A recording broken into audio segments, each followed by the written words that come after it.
que histórias sobre mulheres lésbicas, sobre pessoas trans, estão sendo contadas no mundo, né? Uma das coisas mais incríveis do cinema é a possibilidade de trabalhar os subtextos, né? A gente tem muitos subtextos porque a gente está trabalhando com, né, subconsciente e inconsciente. Tem o tema central é o autismo, mas na verdade a gente está falando da relação de mãe e filho, né?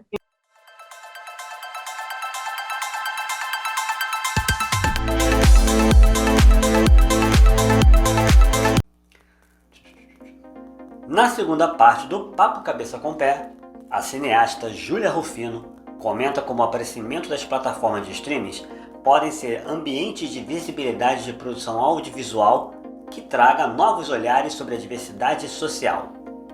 Atualmente, Júlia tem duas séries, Seus Olhos e Corpo, Afeto e Revolução, sobre a questão do segmento LGBTQIA+, disponíveis no Amazon Prime. Júlia também fala sobre a importância de produzir uma dramaturgia que revele as diversas camadas da realidade de segmentos que são invisibilizadas socialmente. Assista ao Papo Cabeça com o Pé. A gente vive a era do streaming. Você acha que o, os, os canais de streaming podem fazer com que a,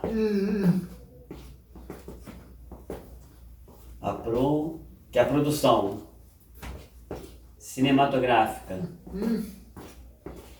trabalhe melhor a inclusão?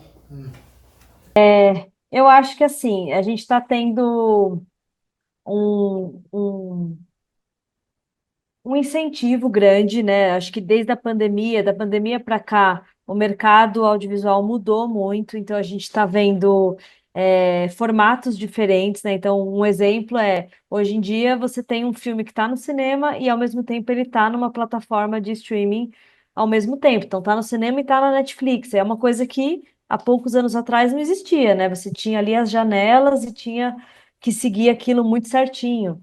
Então, hoje a gente está vendo as coisas muito mais flexíveis, né? Eu acho que existe como é que fala? Um incentivo mesmo ali, né? De trazer as produções, de fazer produções no Brasil. Acho que o público brasileiro consome muito produto audiovisual. Quando a gente fala de Netflix, quando a gente fala de Prime Video, então tem muito investimento sendo feito nessa área. Isso está rolando e as produções estão crescendo, a gente está vendo muita coisa sendo feita, né? Então, existe hoje a Lei Paulo Gustavo, por exemplo, que está distribuindo dinheiro para todos os municípios e estados. Então, você tem produção sendo feita no país inteiro, né? De diversos portes, de curta-metragem a longa-metragem. Eu acho que e isso vai fazer com que histórias diferentes estejam sendo contadas, né? E aí, dentro dessas histórias, universos muito diferentes. Então, eu acho que sim, nesse sentido, é, pode ser que as histórias estejam trabalhando muito melhor o lance da inclusão de fato, assim, né? De como colocar corpos diversos nas histórias, né? Do como esses corpos estarem protagonizando.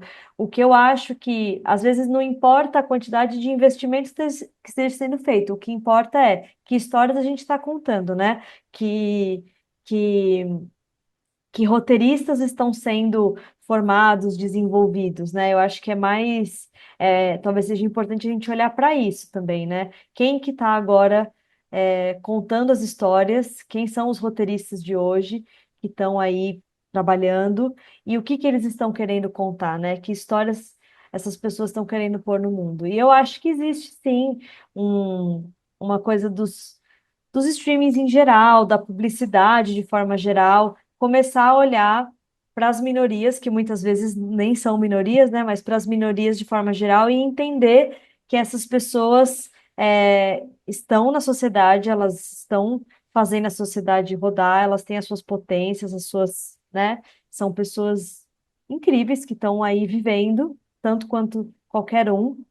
E, e eu acho que é um pouco isso, assim. Então, incentivo está tendo, investimento está tendo, existe essa abertura aí, né? As produções estão sendo feitas, mas o que eu acho é que a gente tem que olhar para quem está escrevendo as histórias, né? Para quem está de fato ali roteirizando, para quem está querendo dirigir, para quem está se formando nas universidades, para quem está nas escolas, de olho ali no que está querendo fazer da vida, se está querendo fazer cinema, contar história, o que está querendo pôr no mundo, né? Eu acho que é uma formação política, de certa forma, né, para todos. Então, eu acho que isso vai fazer com que, sim, corpos diversos estejam nas histórias, mas a gente precisa estar atento e a gente precisa também continuar fazendo as nossas, né? Contando as nossas histórias. O seu, o seu último, o seu último trabalho é sobre homossexualismo, que, que é também um segmento discriminado, como o como seu como seu último filme de dialoga com com seu primeiro curta. Eu acho que tem a ver com isso, assim, aonde que a gente está querendo jogar a luz, né? Aonde que a gente está querendo é, iluminar mesmo e o que que a gente está querendo contar, né? Então, se eu escolho um tema, se eu escolho um recorte, de que maneira que eu vou fazer esse recorte, né? Eu acho que tanto lá no Arthur Infinito, quando eu decido falar sobre autismo, que na época a gente não tinha muitas histórias de ficção brasileiras acessíveis, né? Então, pô, deixa eu jogar luz nesse tema que está em falta ter boas imagens, né? Ter uma história falando sobre. E eu acho que quando a gente fala do universo LGBTQIAP+, é muito sobre isso também, né? Que histórias sobre mulheres lésbicas, sobre pessoas trans, estão sendo contadas no mundo, né? Que histórias são essas? A gente tem muito uma referência de pessoas LGBT QIAP+, estarem ligadas à violência, né? Então, de alguma forma, esse tema está sempre sendo tratado. Existem muitas histórias quando vai mostrar lá um casal de mulheres, ou quando vai mostrar uma mulher lésbica que está na sua trajetória de se assumir, tudo, muitas vezes tem violência no caminho, tem discriminação, tem preconceito, tem N violências. E eu acho que tudo bem a gente falar sobre as violências, elas existem, elas acontecem, elas estão aí, mas de que forma a gente vai mostrar essas violências? Para a gente não reforçar uma imagem que já existe, sabe? Então, um exemplo disso é nessa série. Os meus dois últimos trabalhos têm a ver com o universo LGBTQIAP+. Um deles é Os Seus Olhos, que é uma série de ficção que está na Prime Video, e o outro é uma série documental que chama Corpo, Afeto e Revolução, que também está falando sobre esses corpos, né? E na série ficção, Seus Olhos, tem um dos episódios que uma das protagonistas, a Verônica, ela sofre um abuso sexual na adolescência. E tem um momento na história em que ela vai ter um gatilho sobre isso. Um cara vai chegar perto dela e vai abordar ela de um jeito que leva ela para esse abuso. E a gente decidiu não mostrar essa imagem de abuso, assim. Então a gente optou por fazer de um jeito poético. Então a gente botou a atriz, a Angélica, no estúdio, aí tinha uma luz montada de um jeito, ficava uma coisa muito mais poética, parecia um não lugar. E aí a gente via partes de corpo masculino, e partes de corpo feminino. Então, esse corpo masculino se aproximando. E aí, o jeito que a gente construiu a cena contava que esse homem estava, né, de alguma forma. violando essa pessoa, essa mulher. Mas a gente não mostrou uma cena de abuso. A gente poderia ter feito, né, uma cena de estupro, mas não foi a nossa, foi intencionalmente a nossa escolha de não, a gente não vai botar uma mulher em cena nessa situação, colocando ela numa condição de violência. E eu acho que é a mesma coisa quando a gente está falando de pessoas com deficiência, de pessoas pretas, de pessoas indígenas, de pessoas LGBTQIAP+.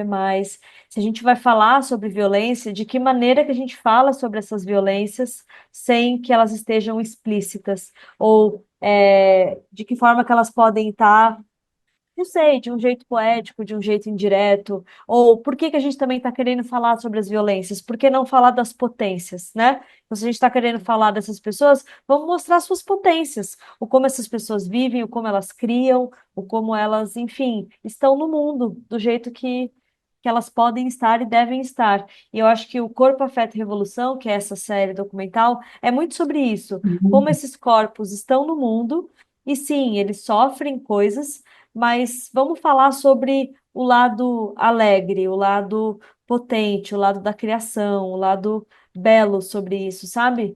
Então eu acho que os meus projetos, eles se dialogam dessa forma, assim, se eu escolho fazer um recorte, é, eu vou tentar trazer todas as camadas de como fazer esse recorte de um jeito que não está reforçando algo que já está aí muito na tela, sabe? Como que a gente pode mostrar por um outro viés. Então, eu acho que eu fico sempre provocada dessa forma. Como a,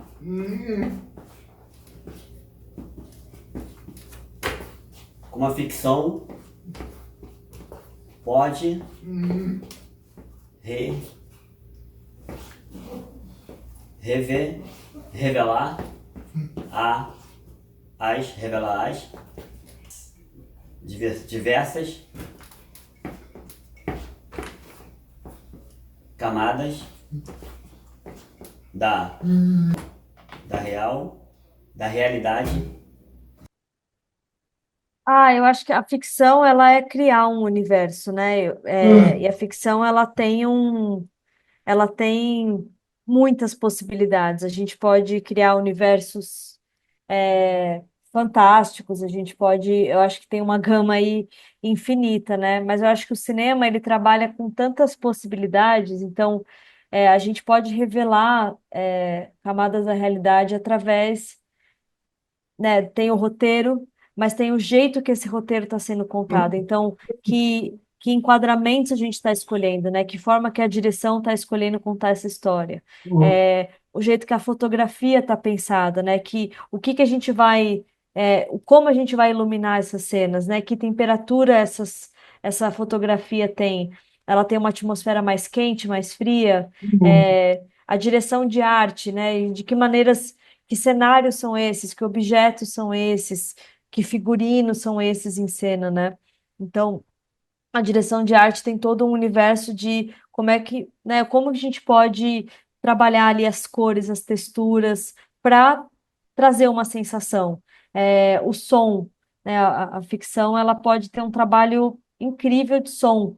Então, tanto na captação, quanto na edição, quanto na trilha sonora, quanto nos silêncios. Então, eu acho que o cinema ficcional, ele traz essas muitas possibilidades, dentro das suas áreas para a gente mostrar uma obra, né? E é aquilo que o Fábio apontou lá em cima na pergunta, né? Dessa coisa dos silêncios, do fazer sentir.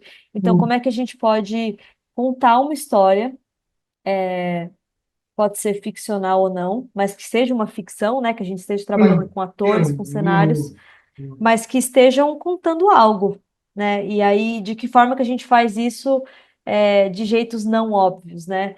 É, como que a gente pode botar esses atores em cena? Como é que a gente pode pensar a direção de um jeito que ele tenha de fato camadas, que ele não seja uma coisa chapada, né? Que ele tenha subtexto, que tenham coisas ali. Eu acho que uma das coisas mais incríveis do cinema é a possibilidade de trabalhar os subtextos, né? A gente tem muitos subtextos porque a gente está trabalhando com né, subconsciente e inconsciente, tanto individual quanto coletivo, assim. Então, quando um filme, a gente assiste um bom roteiro, né, a gente vê um filme que tenha um bom roteiro, ele tem muitas camadas, ele não é óbvio. Ele tá te trazendo aquele universo de muitas maneiras, você pode interpretar ele de muitas maneiras, né? Então, eu acho que a ficção, ela, putz, é um universo inteiro, assim, você pode ser muito realista, você pode ser muito fantástico, você pode trabalhar com animação, você pode, enfim, são muitos caminhos e todas as estéticas comunicam, né? A gente pode ver um filme de animação e ficar profundamente tocado. Então, eu acho que é isso, assim, é um universo que me encanta muito. Porque uma, uma pessoa que, que, não,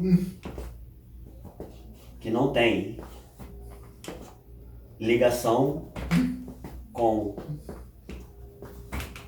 com pessoas com deficiência deve assistir ou curta Arthur e o Infinito. Eu acho que ele tem o tema central é o autismo, mas na verdade a gente está falando da relação de mãe e filho, né? A gente está falando é, do processo da mãe de absorver, de conseguir elaborar que o filho dela tem autismo e que as expectativas que ela criou em relação a ele não vão ser correspondidas, né? Porque ele é uma pessoa independente ali que não está sob o controle dela, né? Então, é uma história sobre relação familiar, e aí como essas relações familiares se atravessam, então, nesse sentido, como a irmã mais velha do Arthur fica também tocada por isso, como que o pai lida. Então, eu acho que o cinema é isso, né? Às vezes a gente vê um filme com uma temática, mas a gente vai se identificar porque a gente está vendo aspectos humanos ali, a gente está vendo processos humanos acontecendo, que é o medo, que é a expectativa, que é o desapontamento, que é a frustração, que é a raiva, que é o amor. Então, eu acho que nesse sentido, eu acho que todos nós temos que estar porosos para assistir todas as narrativas, né? Porque a gente pode se identificar com todas. Não é porque a gente não faz parte daquele universo que a gente não pode assistir e ficar profundamente tocado. Então, é isso, né? A gente assiste um filme da Pixar, Procurando Nemo, e a gente consegue se compadecer daquele pai, a gente consegue entrar na história, a gente consegue chorar, a gente consegue rir. Então, as histórias, de forma geral, elas têm esse poder, né? E eu acho que é isso, todo mundo tem que estar poroso para assistir qualquer tipo de filme, de série, de obra, porque as histórias elas são universais, né? Não importa se está falando de algo que pertence ao nosso universo ou não.